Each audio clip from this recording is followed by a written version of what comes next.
E eu te pergunto, se você sabe o que é a fé, por que a gente não vê as coisas que deveriam acontecer se tivéssemos a fé? Vocês estão entendendo? Vou citar um exemplo aqui. Em Hebreus, capítulo 11, não é isso? Data perfeitamente o que é a fé, né? Mas aí eu chego à seguinte conclusão. A palavra do Senhor diz, olha, se tiver fé, vocês curarão enfermos, expulsarão demônios, falarão novas línguas e batizarão no meu nome. Aquela autoridade foi somente para a igreja de Cristo, por discípulo, ou para todo aquele que se chegar a Jesus Cristo? Tem alguns que dizem assim, Tiago, mas aquela autoridade foi dada aos discípulos. Só que aí eu te pergunto, uma certa vez, em Cafarnaum, um pai com um jovem endemoniado chega lá e Jesus não está, quem está? Os discípulos. E acontecendo isso, os discípulos não conseguem expulsar o demônio. Vocês se lembram desse episódio bíblico, que é até interessante, os discípulos não conseguem. Não conseguiram. Aí um homem passa e no nome de Jesus ele expulsa os demônios daquele jovem. E logo os discípulos vão lá, e o que eu acho mais interessante, sabe, é que os discípulos vão lá e repreendem ele. Olha, você não segue Jesus, por que você está usando o nome do mestre? Aí eles chegam para Jesus e falam, mestre, aconteceu algo interessante, bem integrante. Nós não conseguimos expulsar um demônio de uma pessoa. Mas aí veio um homem que nem seguiu o Senhor e expulsou o demônio daquela criança. Nós o repreendemos. Aí Jesus olha para ele e diz assim, olha, homem, vocês fizeram mal. Vocês não são mal não, perdão. Vocês fizeram mal. Por que repreenderam? Homens de pequena fé, aquele homem. Pois ninguém pode expulsar demônio no meu nome e esse é contra mim. Tiago, o que tu quer dizer com isso? Pela lógica de que nós acreditamos, o que é ter fé? É buscar Deus, não é isso? Mas os discípulos estavam 24 horas com Cristo. Almoçavam, comiam e bebiam com Jesus Cristo. E agora? Vocês estão entendendo onde eu não sei se vocês estão acompanhando minha linha de raciocínio. Os discípulos almoçavam, comiam, bebiam com Jesus, já tinham visto Jesus realizar sinais de maravilha, eles mesmos já tinham feito isso. Lembrando, viu, pessoal, que esse episódio ele antecede, ele é depois daquele que Jesus envia eles pela Galileia, pela Judeia, ele sai lá expulsando demônio, curando leproso. Mas aí que está o ponto mais fino da história ainda. Eu digo ou não digo? Diga.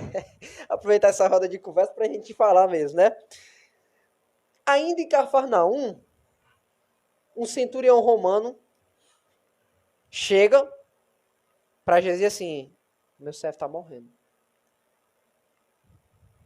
Jesus diz assim, eu vou à tua casa. E ele diz assim, não precisa ser minha. Se o senhor apenas disser, eu sei que ele será curado. E Jesus olha para um centurião romano, você tem noção disso aí? Vocês já pararam para observar isso?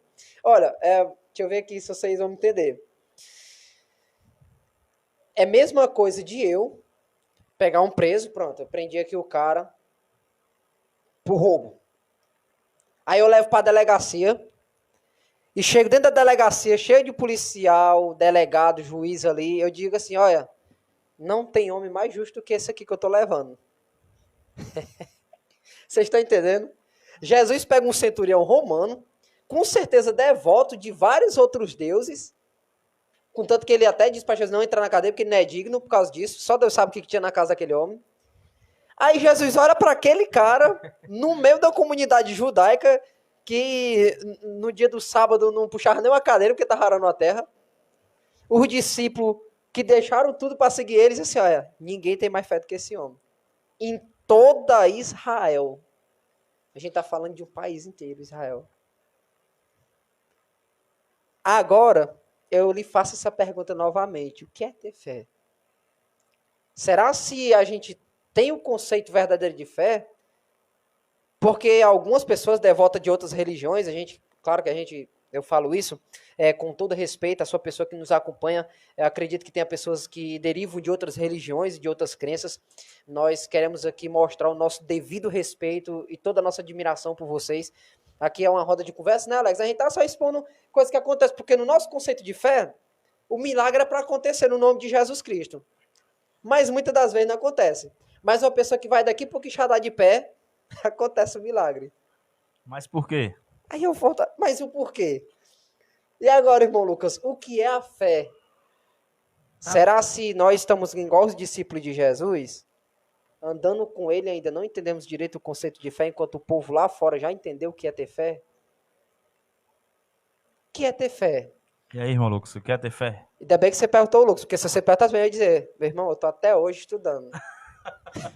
Eu vou falar aqui um pouco que eu sei, um pouco que a palavra de Deus ela me ensinou, né? No mesmo capítulo que o irmão Tiago ele falou, a partir do versículo 4, ele vai começar a dar alguns exemplos dos que viveram antes de Jesus. Não, olha o que é que o escritor, que na minha concepção, que foi Paulo que escreveu o livro dos Hebreus, diz assim, capítulo 11, versículo 4, diz assim, pela fé, Abel ofereceu a Deus um sacrifício mais excelente do que Caim, pelo qual obteve testemunho de ser justo, tendo a aprovação de Deus quanto às suas ofertas, por meio da fé, mesmo depois de morto, ainda fala. Versículo 5, pela fé, Enoque foi levado a fim de não passar pela morte, mas foi achado porque Deus o havia levado, pois antes de ser levado, obteve testemunho do que havia agradado a Deus. De fato, sem fé é impossível agradar a Deus, porque é necessário que aquele que se aproxima de Deus creia que ele existe e que recompensa os que buscam. Aí o versículo 7, para a gente terminar. Pois pela fé, Noé, divinamente instruído a respeito de acontecimentos que ainda se viam e sendo temente a Deus, construiu uma arca para a salvação de sua família. Assim ele condenou o mundo e tornou o herdeiro da justiça que veio da fé. Então a pergunta, o que é fé? Na minha concepção, existem muitas ideias de que fé é você acreditar que vai acontecer algo, né? Ah, eu acredito, eu tenho fé que isso vai acontecer. Mas, pelo meu entendimento bíblico, fé é você obedecer a palavra de Deus. Você ser um praticante da voz do Senhor. Porque fé não é você acreditar que algo vai acontecer. Fé não é eu acreditar que um dia por exemplo, né? Eu acredito que se eu for no banco, o testemunho um exemplo que o Rodrigo Silva ele utilizou explicando sobre o que é fé, que eu achei muito interessante. Eu tenho fé que se eu chegar no banco, eu vou lá, vai ter uma arruma de dinheiro. Não. Fé, irmão, não é eu acreditar que eu vou lá no banco e eles vão me dar dinheiro, não. Isso não é ter fé. Porque eu sei que no banco tem dinheiro. Por que eu sei que no banco tem dinheiro? Porque tem pessoas que estão ao meu redor, que já foram lá no banco e disseram para mim que tem dinheiro lá. E na boca do peixe? Aí, eu vou no banco já sabendo que tem dinheiro, né? Então eu já vou sabendo, eu já vou tendo a consciência que lá no banco tem dinheiro, que se eu chegar lá e pedir dinheiro emprestado, se eu atender todos os requisitos que o banco pede, eu vou ter o dinheiro emprestado pelo banco. Né? Então, o que é ter fé? Não é eu acreditar que algo vai acontecer, não.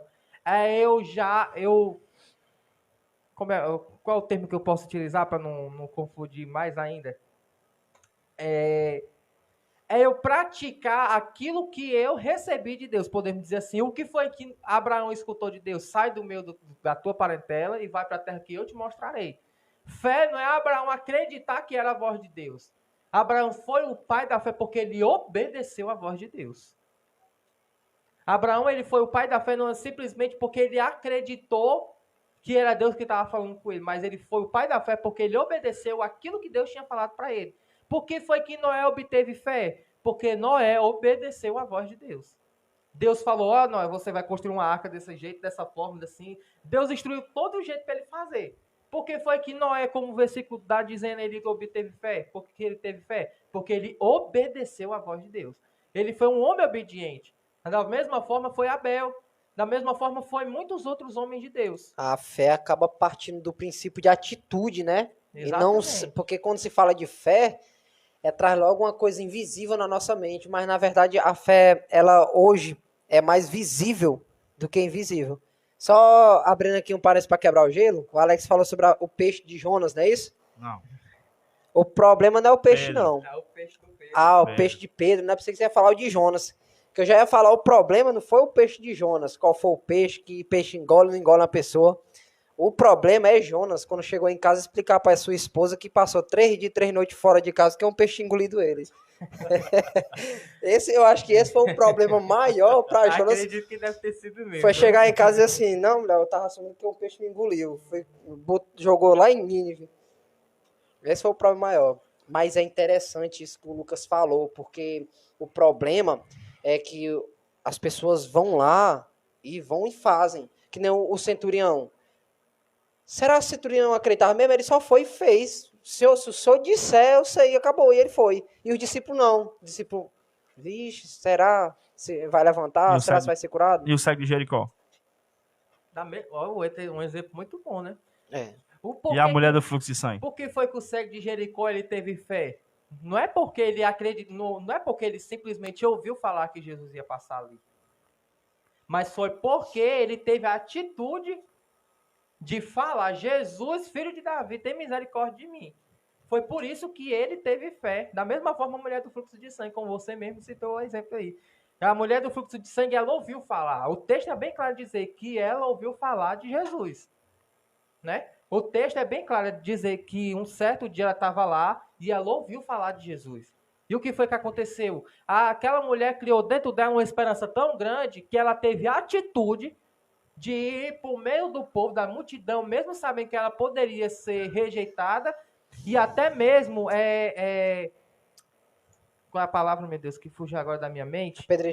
Apedrejada pela situação que ela vivia, pela forma que ela vivia, por causa da doença que ela tinha, mas mesmo assim ela teve uma atitude de fé e ela foi até Jesus. E a atitude que ela tomou fez com que a vida dela fosse transformada. Eu te faço uma pergunta. Vamos dizer, se fé fosse simplesmente acreditar, irmão, eu tenho fé que Deus ele vai me curar eu estando aqui. Tu acha que ela tinha sido curada? Não. Sabe por quê? Porque ela não teve nenhum tipo de atitude de ir até Jesus. Então, por isso que eu acredito que fé não é você dizer que acredita que algo vai acontecer. É você ir atrás com que aquilo que você quer, aquilo que você almeja aconteça. Acredito que possa acontecer algo. Vá atrás. Você falou uma coisa aí que eu achei interessante. Fé, ele é até ir até aquilo ali, né? Até onde você acredita, vamos dizer assim. E ao encontro. A mulher do fluxo de sangue, ela foi ao encontro. O cego de Jericó foi ao encontro. Zaqueu foi ao encontro. Todos foram ao encontro de Jesus. Paulo, ele foi ao encontro se eu não me engano, do rei da época. Pediu carta para quê? Sacerdote. Dos sacerdotes. Dos sacerdotes, verdade. Foi até o sacerdote e pediu cartas para quê? Para matar os cristãos. Para matar os cristãos. Aonde foi que ele foi matar os cristãos? Onde ele foi matar? Sim, aonde foi? Qual foi o lugar que ele foi?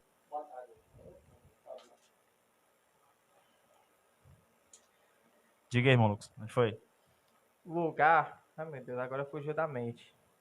Ele foi para Tarso. Mesmo quanto que nasceu. Mesmo lugar que ele nasceu. E o que aconteceu nesse trajeto aí de Paulo indo ao encontro para matar aí os discípulos de Jesus, aqueles que o seguiam? Ele foi ao encontro da igreja e Jesus ao encontro dele. Deu bem certinho. Aí agora vai entrar onde eu quero chegar.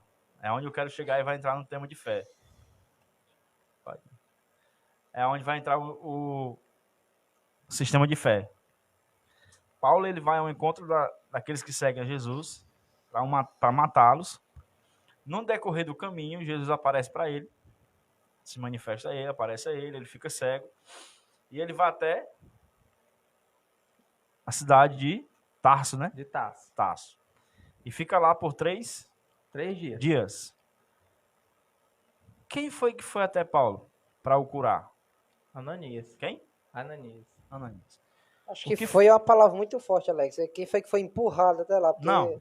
o homem não- Primeiro eu perguntei, né? Quem foi até lá para que Paulo fosse eu curado? acho que. Porque E agora é eu uma ia palavra entrar. muito forte que o homem não queria, não. O homem tá se tremendo todo de medo. É agora que eu ia. É agora que eu ia entrar. Porque essa é a palavra crucial.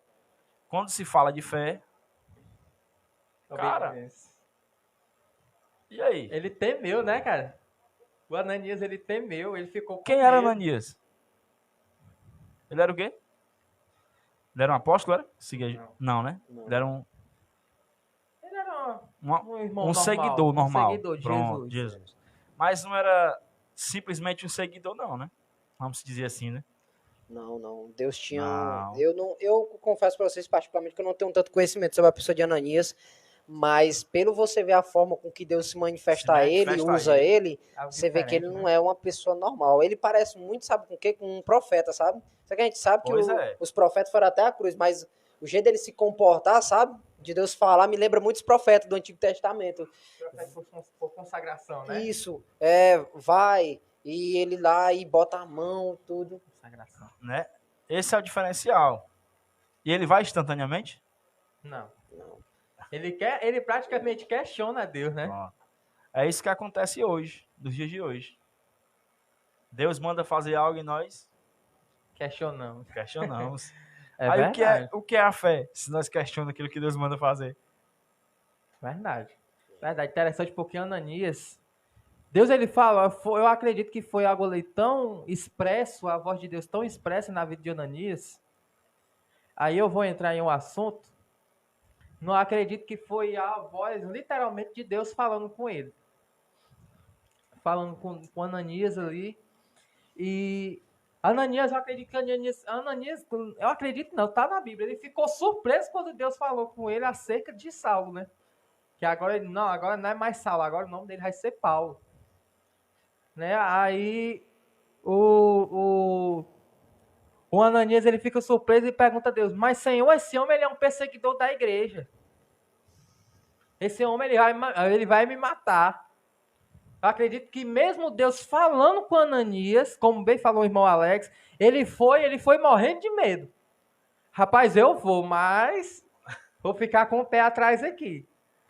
Mas dele foi lá para você ver, né? Eu falei isso no pequeno grupo.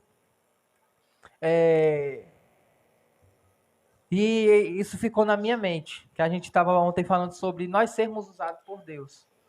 Ananias, ele foi usado por Deus para curar Paulo? Foi, com certeza. Totalmente. Com certeza ele foi.